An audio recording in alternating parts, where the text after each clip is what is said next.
সন্তান যাদের হয় না, আপনারা কোরআনুল কারীমের এই পরীক্ষিত আয়াতের আমলটি করুন। আল্লাহ তাআলা আপনাকে সন্তান দান করবেন। আল্লাহর কসম করে বলছি, যে সত্তার হাতে আমার প্রাণ, এটি হযরত ইব্রাহিম আলাইহিসসালামের দোয়া। তিনি এই দোয়াটি পড়ে সন্তান পেয়েছেন, আপনিও পাবেন। আল্লাহ তাআলা আপনাকে সন্তান দান করবেন।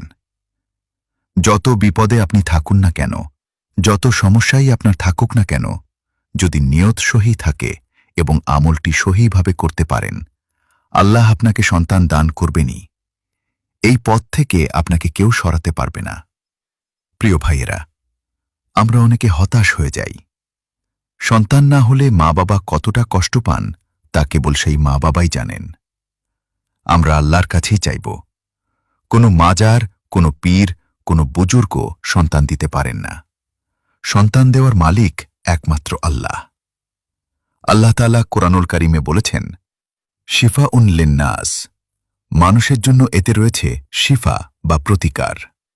আপনি যতই বিপদে থাকুন না কেন, যদি সন্তান না হয়, তাহলে এই আমলটি করুন।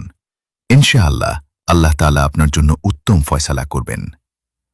ছোট একটা অনুরোধ, ভিডিওটি দেখা হলে কমেন্টে মাশাআল্লাহ বা আলহামদুলিল্লাহ লিখে শেয়ার করে অন্যদের শেখার সুযোগ করে দিবেন।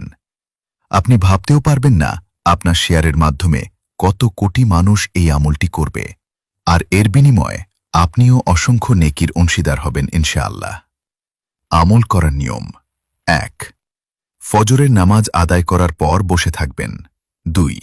সূর্য ওঠার প্রায় ৩০ থেকে ৪০ মিনিট পরে ২ রাকাত ইশরাক সালাতুদ-দোহা নামাজ আদায় করবেন। ৩.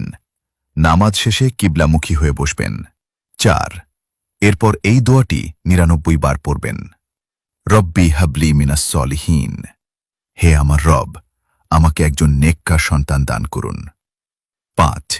এরপর ৯৯৯ বার পড়বেন, আস্তাগফিরুল্লাহ, আমি আল্লাহর কাছে ক্ষমা প্রার্থনা করছি। ৬.